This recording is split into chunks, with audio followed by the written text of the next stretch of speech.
Hello नमस्कार, स्वागत है आप सभी का। आप देख रहे हैं देश का सबसे बड़ा cricket show cricket predictor, sponsored by one expert and विमिकी। मैं हूं आपके साथ सुजाता और आज हम बात करने वाले हैं आईपीएल सीजन 18 के मैच नंबर 6 की, जो होने वाला है राजस्थान रॉयल्स और केकेआर के बीच। दोनों ने ही हार के साथ शुरुआत की थी, लेकिन आज क्या अलग दिन होने वाला है। लेकिन इससे पहले ये भी आपको बता दें कि कल जो मुकाबला हुआ यानी मैच नंबर 5, उसमें भी जबरदस्त भिड़ंत देखने को मिली और ये मुकाबला हुआ था गुजरात टाइटंस और पंजाब किंग्स के बीच, और पंजाब किंग्स ने 11 रनों से ये मैच जीत लिया है। ये भी आपको बता दें कि अर्शदीप और विजय कुमार की घातक गेंदबाजी की वजह से गुजरात की पारी सिमट गई। श्रेयस अय्यर और शशांक सिंह की 81 रनों की जबरदस्त साझेदारी देखने को मिली और इसकी बदौलत पंजाब 243 का विशाल स्कोर खड़ा करने में कामयाब रही, जो आईपीएल में उनका दूसरा सबसे बड़ा टोटल रहा। गुजरात ने संघर्ष किया लेकिन 232 तक ही पहुंच पाई। और इसी के साथ ही श्रेयस अय्यर जो हैं, एक कप्तान के रूप में कई रिकॉर्ड उनके नाम हो गए हैं। कप्तान के तौर पर 50 की पारियां खेलने वाले लगातार 3 बार वो इस तरह की पारी खेल चुके हैं, जबकि कोई दूसरा कप्तान ऐसा नहीं कर पाया है। अलग अलग 3 टीमों की कप्तानी करने वाले जो हमारे प्लेयर्स हैं, उनकी कतार में भी अब उनका नाम शामिल हो चुका है श्रेयस अय्यर का, तो ये शानदार रिकॉर्ड उनके नाम जुड़ गया है। और इस बीच ये भी आपको बता दें कि कई सारी बातें और होने वाली है, लेकिन छठे मुकाबले की पहले हम आपको बता देते हैं, और ये होने वाला है राजस्थान रॉयल्स और केकेआर के बीच। केकेआर डिफेंडिंग चैंपियन है, जबकि राजस्थान रॉयल्स ने भी पिछले सीजन में शानदार प्रदर्शन किया था, तीसरे स्थान पर वो रही थी। आज गुवाहाटी के मुकाबले में बरसापारा स्टेडियम में ये मैच खेला जाना है। इस के बारे में हम आपको बताते हैं। ये राजस्थान और कोलकाता के बीच अब तक जो कुल मुकाबले हुए हैं वो भी आपको बता दें कि 30 मुकाबले इनके बीच हुए हैं। 14-14 लगभग बराबरी की ही नतीजे नजर आते हैं। 14-14 बार दोनों ने जीते हैं, 2 मुकाबलों का नतीजा नहीं आया है। 5 मुकाबलों की अगर हम बात करें जो इनके बीच खेले गए हैं, उनमें से 3 में राजस्थान ने जीत हासिल की है, जबकि 1 में केकेआर और 1 बेनतीजा साबित हुआ है।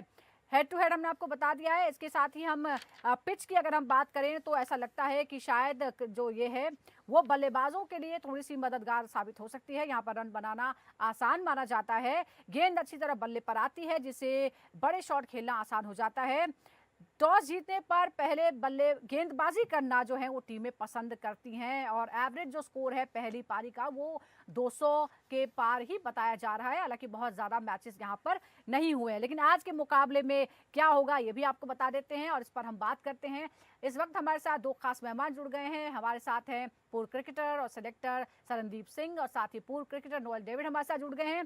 दोनों का ही स्वागत है। सरनदीप जी, आरआर और केकेआर दोनों ही बेशक जो आईपीएल है उसकी जबरदस्त टीमें हैं, दोनों ही जबरदस्त कॉम्बिनेशन और खेल का प्रदर्शन करती हैं, लेकिन आगाज जो है वो अच्छा नहीं रहा। आज के मुकाबले में क्या आपको लगता है कौन किस पर भारी पड़ सकता है, जो नए कॉम्बिनेशन बने हैं, नए कप्तान मिले हैं उसके बाद?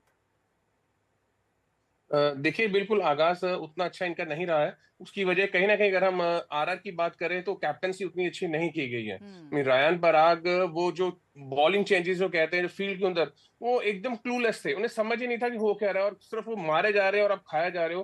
कहीं ना कहीं आपको देखना चाहिए, अगर नीतीश राणा जैसे एक ऑप्शन है, ऑफ स्पिनर है, हम्म। 2 लेफ्ट हैंडर है, तो आपको उसको नया बॉल के साथ दूसरे ओवर में ट्राई करना चाहिए था। क्योंकि जब वो एक नॉन बॉलर गेंदबाजी करता है तो आपको एक्चुअली उसका आइडिया नहीं होता कि वो कहाँ पे गेंदबाजी करेगा, उसके बॉल स्पिन होगा कि नहीं होगा, नीतीश राणा का स्किट होगा तो हम्म। उसमें भी अपॉर्चुनिटी बनती है विकेट लेने के लिए। और जब आपका और अगर बाई चांस उसको मार पड़ भी जाए, हम्म। फिर भी आपके मेन बॉलर्स गेम में वापस आ सकते हैं। लेकिन आपके मेन बॉलर जो ओवर में 20-20, 25-25 रन दे दें तो हम्म। फिर तो आपके पास कोई क्लू बचता नहीं। और सबसे आपका एक्सपीरियंस गेंदबाज संदीप शर्मा, आप जी। उसको लेके ही नहीं आए नई बॉल से, उसको नया बॉल देना चाहिए था, क्योंकि वो स्पीड में स्लो है। उनको बल्लेबाजों को, ओपनर्स को, जो दोनों टीम्स के थे, उनको चाहिए थी गेंदबाजी थोड़ी सी बल्ले पे आए, वो आ भी रही थी। कुछ ना कुछ वो कैप्टनसी में दोबारा से राहुल द्रविड़ को बैठ के गेम प्लान बनाना पड़ेगा। आपके जो मेन स्ट्राइक बॉलर है उनको नया बॉल देना पड़ेगा, तो हम्म। ही आज की गेम में भी यार क्विंटन डिकॉक जैसे जो एक बड़ा हिटर है, उसमें सुनील नारायण है, उनको अगर पकड़ना है तो आपको आपके बेस्ट बॉलर्स उनको गेंदबाजी करते होने चाहिए। जी, और यार उनके जो फुल टाइम कप्तान हैं संजू सैमसन, उनकी वापसी भी हो रही है। तो नोएल, आपको क्या लगता है कि एक जो कप्तान का ना होना, रियान पराग को ये जिम्मेदारी दी गई थी, और जैसा कि संदीप जी ने कहा कि कुछ खामियां जो हैं वो उनकी कप्तानी में दिखी, जिसका खामियाजा जो है वो मैच हारकर भुगतना पड़ा। हालांकि वो स्कोर भी इतना हाई था कि शायद उसको हासिल कर पाना वैसे ही बड़ा मुश्किल था। आज आपको क्या लगता है संजू सैमसन की वापसी से टीम जो है उसका प्रदर्शन बदल सकता है? और आज खाता खुल सकता है जीत के साथ। देखिए, बिल्कुल जब आपके पास नया कप्तान आएगा टीम में, एकदम आईपीएल खेले होंगे, बट कैप्टनसी एक अलग चीज है। जब आप कैप्टन कर रहे हैं, आपके अंडर काफी महान खिलाड़ी खेलते हैं, बट ऑन द फील्ड जब आप कैप्टनसी करते हो, कोई महान खिलाड़ी नहीं था, but you have to have control over the team. आपकी स्ट्रैटेजी जो है ऑन स्पॉट रहना चाहिए, और आपकी जो प्लेसमेंट है, फील्ड प्लेसमेंट ऑन पर। But he was, as Saran said, he was clueless. क्योंकि देखिए, आप जब आप एज ए कैप्टन क्लूलेस रहोगे, तो आपकी ऑपोजिशन लेके चल जाएगा match, and that's what has happened. और सनराइजर्स जैसी टीम को आप एक बार चांस दिए, तो आप वो चांस को लोग फायदे की मौके के फायदा उठाते हैं, और they will take you for a ride, and that's what has happened. But I think Sanju Samson की वापस से आने से काफी अच्छी रहेगी, क्योंकि वो काफी साल से लीड कर रहे हैं राजस्थान रॉयल्स के लिए। एक्सपीरियंस है, काफी has control over the team, and I think his comeback will be a bonus to the RR team. And I think as not only as a captain, but as a front line leader, and he's already आप batting में भी perform कर चुके हैं, तो I think Rahul Dravid will be the first तो person. एक plus काफी जो खुश है होंगे वो कि देखने को संजू मिलेगा, सैमसन की वापस एक से। प्लस पॉइंट जो है वो मिल सकता है संजू सैमसन के आने के बाद। टीम में थोड़ा जो बदलाव है वो हम देख सकते हैं परफॉर्मेंस में। एक बार स्क्वाड की भी हम बात कर लेते हैं। अजिंक्य रहाणे कप्तानी करे केकेआर की, रिंकू सिंह है, डिकॉक है, रहमानुल्लाह गुरबाज है, और अगर हम मनीष पांडे, स्पेंसर, रोबमन पवेल और कई वरुण चक्रवर्ती, हर्षित राणा, ये बहुत ही महत्वपूर्ण नाम है चैंपियंस ट्रॉफी के बाद, तो घर घर तक इनके नाम पहुंच गए। सुनील नरेन जो है बहुत ही एक्सपीरियंस है। इधर संजू सैमसन के साथ ही यशस्वी जायसवाल, यहाँ दोनों में एक कॉम्बिनेशन नजर आता है। जो एक कोर टीम है और जो नए खिलाड़ी हैं उनका कॉम्बिनेशन भी नजर आता है। हेड टू हेड जैसे मैंने बात की सरनदीप जी की, पिछले 5 मुकाबलों में राजस्थान रॉयल्स जो है वो थोड़ी सी भारी पड़ी है। भले ही चैंपियन पिछली बार की केकेआर ही है, लेकिन राजस्थान भी कम टीम नहीं है। और हेड टू हेड में 5 में से 3 मुकाबले राजस्थान रॉयल्स ने ही जीते थे। क्या, क्योंकि हम स्टैट्स की लगातार बात करते हैं, आपको लगता है कि ये स्टैट्स जो हैं वो दिमाग में रहेंगे और टीम के परफॉर्मेंस पर उसका असर पड़ेगा? देखिए, टीम का परफॉर्मेंस पे असर इसलिए पड़ेगा क्योंकि अब आपके पास 3 ऐसे गेंदबाज नहीं जो पिछले सीजन राजस्थान रॉयल्स के लिए खेल रहे थे। आपके पास ट्रेंट बोल्ट नहीं है, आपके पास युजवेंद्र चहल नहीं है, आपके पास आर अश्विन नहीं है, आपके पास वो बेस्ट गेंदबाजी नहीं है जो पिछले सीजन थी। और केकेआर सेम टीम के साथ अंदर आई है, सिर्फ कैप्टन नहीं है। अजिंक्य रहाणे ने कैप्टनसी की, अच्छी फॉर्म दिखाई है, बल्ले से बड़ा अच्छा रहे। तो केकेआर को कुछ ज्यादा चिंता करने की जरूरत नहीं है। उनके सारे खिलाड़ी मेन वो ही है। मिश्रा अच्छी गेंदबाजी करते हैं, स्पिनर्स इनके कमाल के हैं, सुनील नारायण, वरुण चक्रवर्ती, तो उतनी चिंताएं इनके खेमे में उतनी नहीं होनी चाहिए। यहाँ पे राजस्थान रॉयल्स को देखना पड़ेगा कि भाई आप नीतीश राणा को कहाँ पे बल्लेबाजी कराते हैं, क्योंकि वो जिस तरह से पिछले मैच में आए और आते ही शॉट मारा और लापरवाह शॉट मार के आउट होकर चले गए, वो उनको नहीं करना पड़ेगा। जब कैप्टन आपके साथ खड़ा है, अगर आप लंबा टारगेट चेस कर रहे हो 230-40 का, तो कहीं ना कहीं गेम में रहिए, थोड़ी देर 2-4-5 और बल्लेबाजी कीजिए। क्योंकि जैसे आप देखिए, ध्रुव जुरैल ने आके साझेदारी की, एक समय पे लगा था कि अगर विकेट नहीं गिरती तो शायद ये टारगेट के बहुत पास पहुंच सकते थे। और कल रात को पंजाब के मैच में भी वही देखा कि किस तरह से गुजरात ऑलमोस्ट उस मैच टारगेट के पास पहुंच ही चुका था। तो जब अगर विकेटें आपके हाथ में रहेंगी, जैसे साई सुदर्शन ने बल्लेबाजी की, 15 ओवर तक बल्लेबाजी की, बटलर उनके साथ खेलते रहे, तो कहीं ना कहीं आप मैच को जीतने की पोजीशन में आ गए। अच्छा, वहीं एक बात राजस्थान और रॉयल्स को सामने आई चाहिए है कि कि आपके जो ये मिडिल कहा ऑर्डर जा के रहा है प्लेयर कि हैं, जी इनको बड़ी ध्यान से रखना पड़ेगा। सरनदीप जी, ये भी कहा जा रहा है कि ये जो मुकाबला है राजस्थान रॉयल्स और केकेआर का, दरअसल ये केकेआर की बॉलिंग और राजस्थान रॉयल्स की जो बल्लेबाज हैं उनके बीच का मुकाबला देखने को मिला। और क्योंकि आपने खुद ही बताया कि किस तरह से बॉलिंग स्क्वाड जो है वो केकेआर का मजबूत नजर आता है। डेफिनेटली, क्योंकि राजस्थान के पास वो उनके मेन स्ट्रेंथ नहीं है। बॉलर स्पिनर्स उनके मेन दोनों जा चुके हैं, फास्ट बॉलर ट्रेंट बोल्ट उनके पास है नहीं है। अब वो एक नए फॉर्मेट के नए खिलाड़ियों के साथ आए हैं। अब आप देखना पड़ेगा कि ये श्रीलंकन स्पिनर्स दोनों आज एक साथ खेलते हैं कि फिर वो सिर्फ एक ही स्पिनर्स के साथ खेलते हैं। क्योंकि यहाँ पे अगर आपने विकेट्स नहीं लिए तो मुश्किल होगी। अब जरूरी है टॉस जीत के, क्योंकि यहाँ पे एक अच्छा बैटिंग विकेट है और राजस्थान रॉयल्स एक पावर पैक बैटिंग लाइनअप है। यशस्वी जायसवाल का इनके लिए चलना बहुत जरूरी है, क्योंकि जब जब वो रन बनाते हैं राजस्थान रॉयल्स बहुत अच्छा करती है। पहले मैच में रन नहीं बने, बट आज मौका है कि जितनी जल्दी वो शुरुआत करें, क्योंकि दूसरा ही मैच है, तो राजस्थान चाहेगी कि आज जीत से अपना खाता खोले। हालांकि उस मुकाबले में रन भी इतने ज्यादा बन गए थे कि आप उसके नजदीक भी पहुंचे, लेकिन उस तक पहुंच पाना, उसको पार करना अपने आप में एक इम्पॉसिबल टास्क ही नजर आता था। और सनराइजर्स हैदराबाद तो खुद ही अपने रिकॉर्ड बना और तोड़ रही है। एक बार जो प्रमुख खिलाड़ी हैं केकेआर के उस पर नजर डाल लेते हैं। अजिंक्य रहाणे हैं, वेंकटेश अय्यर हैं, आंद्रे रसेल, रिंकू सिंह, हर्षित राणा, वरुण चक्रवर्ती, सुनील नरेन, जैसे हमने जिक्र किया सबसे एक्सपीरियंस खिलाड़ियों में से एक है उनके। लेकिन एक और बात है नोएल, पहले अगर हम रहाणे की बात करें तो वो एक जिम्मेदारी, कप्तान की जिम्मेदारी वाली पारी उन्होंने खेली, लेकिन जो सबसे महंगे खिलाड़ी है वेंकटेश अय्यर, उनका बल्ला नहीं चला। और आज मैच का नतीजा क्या होगा, उसमें उनकी भागीदारी जो है बहुत ही इंपॉर्टेंट होने वाली है, उनका रोल इंपॉर्टेंट होने वाला है। अगर वो नहीं चले तो फिर बात बिगड़ सकती है केकेआर के लिए। बिल्कुल, देखिए जैसा श्रेयस अय्यर केकेआर से गए, बट अजिंक्य रहाणे आने के बाद आई थिंक कुछ उतना बड़ा लॉस नहीं हुआ है। यस, अजिंक्य रहाणे भी वो एक्सपीरियंस लेके आते जितना श्रेयस अय्यर के पास भी है। बट वेंकटेश अय्यर की बात करें तो यार पहली मैच था, शायद आगे जाके ही विल परफॉर्म। पता है वेंकटेश अय्यर कैसे व्हाट काइंड ऑफ प्लेयर कैसे हैं वो, is a stroke making player. वो आएगा, when it comes he will come good. But ये पहला मैच था, I don't think any pressure रहेगा उनके पास। As time goes he will perform. So I think KKR has that lineup जहाँ डरने की बात नहीं रहना, कि उनके पास बॉलिंग भी है, बैटिंग भी है। I think they are fearless because they have been the champions थे लास्ट ईयर। तो I think they will go with a positive attitude से जाएंगे ग्राउंड पे। जैसा सबको पता है, बीन इन गुवाहाटी, कैसा है स्टेडियम, कितना छोटा है और विकेट कितना अच्छा है। And it's going to be a good match. जी, गुड मैच की जो है हम उम्मीद कर ही रहे हैं। और क्योंकि दोनों का ही जो मेंटल फ्रेम है वो सेम ही है, दोनों ही पहला मुकाबला हार गई है। लेकिन उन्हें ये भी ध्यान रखना होगा कि सिर्फ पहले मुकाबले के हारने से जो अंत तक नतीजा है वो बदलता नहीं है। एमआई का उदाहरण हमारे सामने है, लगातार पहली ओपनिंग मैच हारने का रिकॉर्ड है, लेकिन 5-5 बार की वो चैंपियन है। अब एक बार राजस्थान रॉयल्स के प्रमुख खिलाड़ियों की बात करते हैं। संजू सैमसंग है, कप्तान के रूप में वापसी हो गई है। यशस्वी जायसवाल है, रियान पराग है, ध्रुव जुरैल है और संदीप शर्मा है। पहले मुकाबले में जैसा कि मैंने जिक्र किया था 286, पहली बार तो जैसा हमने गेंदबाजी की बात की और संदीप जी ने आप कहा कि कमजोर हो गई गेंदबाजी, नतीजा था 286 रन का स्कोर खड़ा करवा लिया। हालांकि बल्लेबाजों ने भी दम दिखाया, 242 तक तो पहुंचे। क्या आपको लगता है कि इसलिए भी हम ये नहीं कह सकते कि राजस्थान रॉयल्स जो है वो किस तरफ जाएगी, क्योंकि 242 का स्कोर भी अपने आप में विनिंग स्कोर है और इसीलिए कॉन्फिडेंस रहेगा राजस्थान रॉयल्स के बल्लेबाजों और पूरी टीम के अंदर। सरनदीप जी।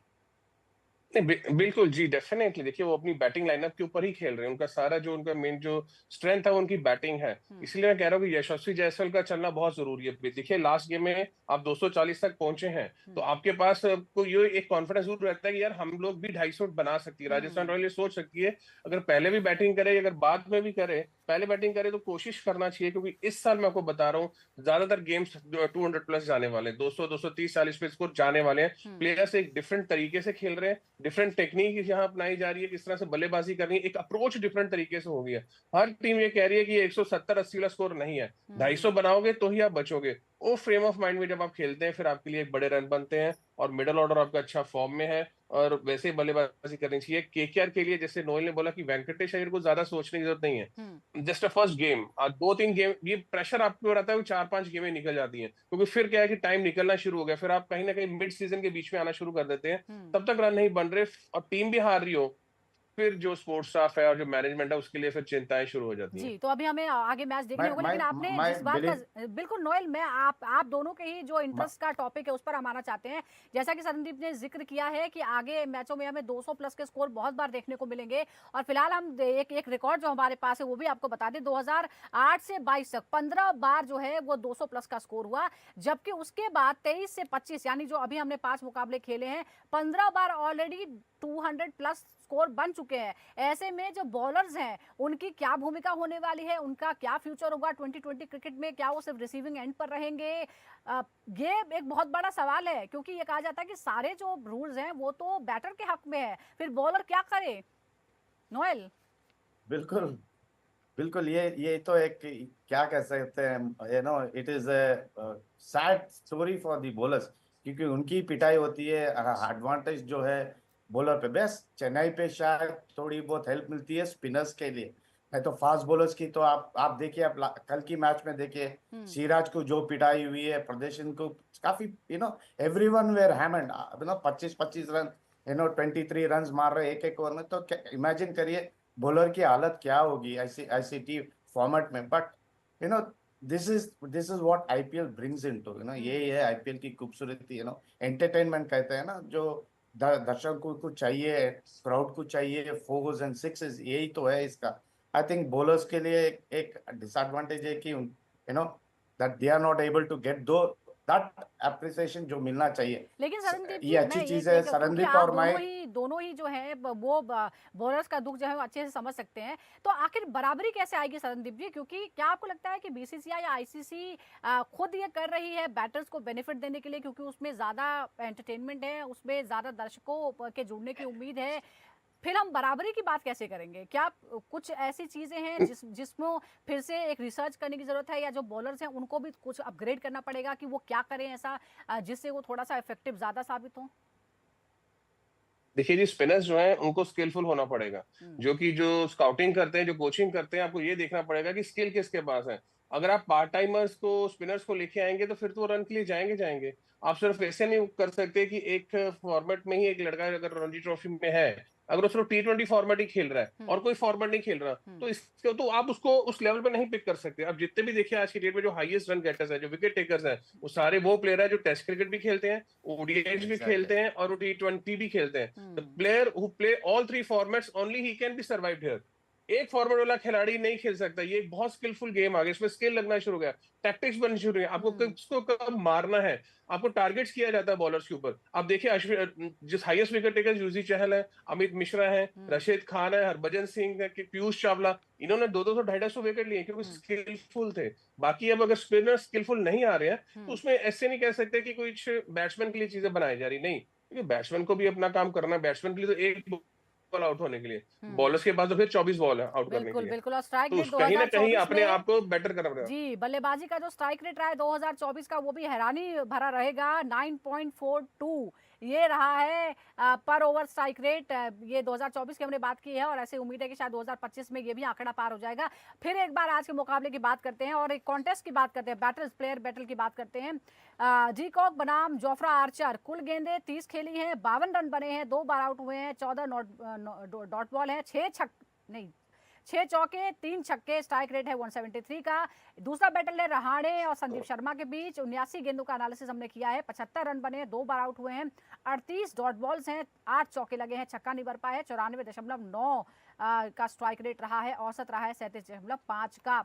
कौन सी कॉन्टेस्ट पर नजर रहने वाली है नोएल? आप किसके साथ हैं, किसका कॉन्टेस्ट देखना चाहते हैं आप?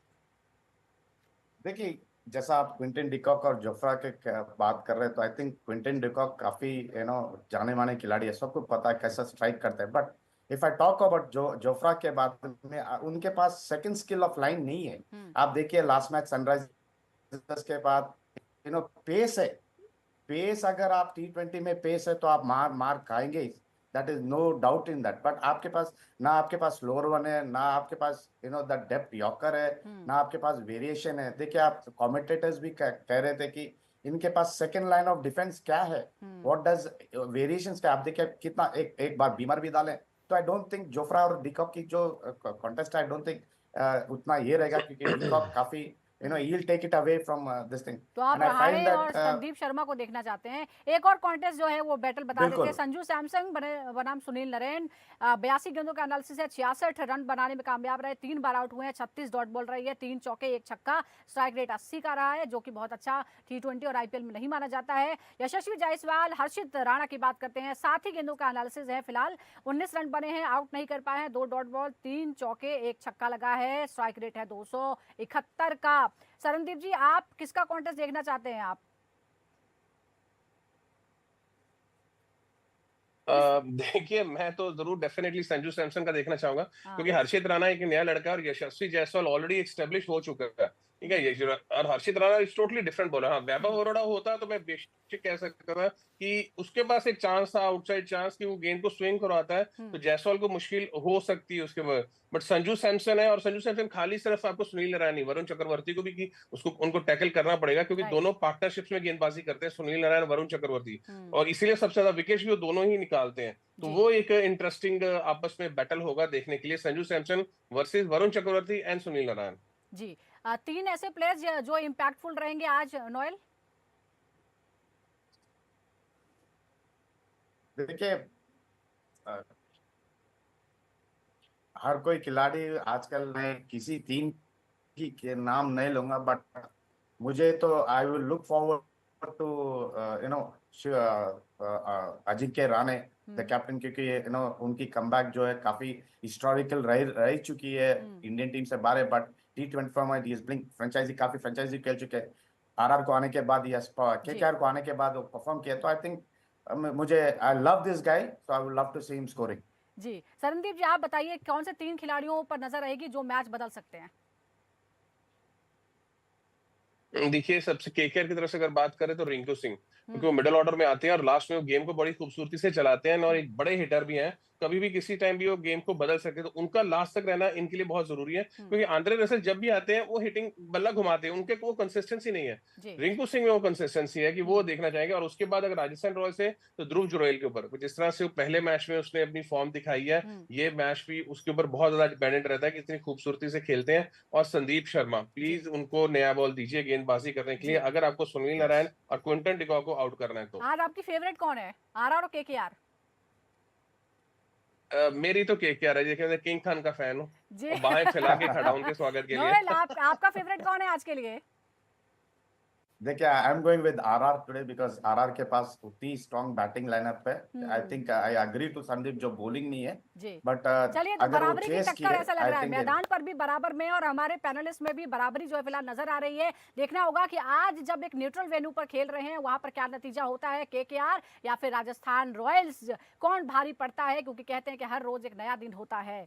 नजर हमारी इस पर रहेगी। इसी के साथ फिलहाल क्रिकेट प्रेडिक्टा में बहुत बहुत शुक्रिया आपका सरनदीप जी, और नोएल आपका ही फिलहाल क्रिकेट प्रेडिक्टा में। फिलहाल इतना ही, लेकिन हर रोज हम इसी तरह से हर मैच का एनालिसिस लेकर आपके सामने हाजिर होंगे। फिलहाल दीजिए इजाजत, टेक केयर।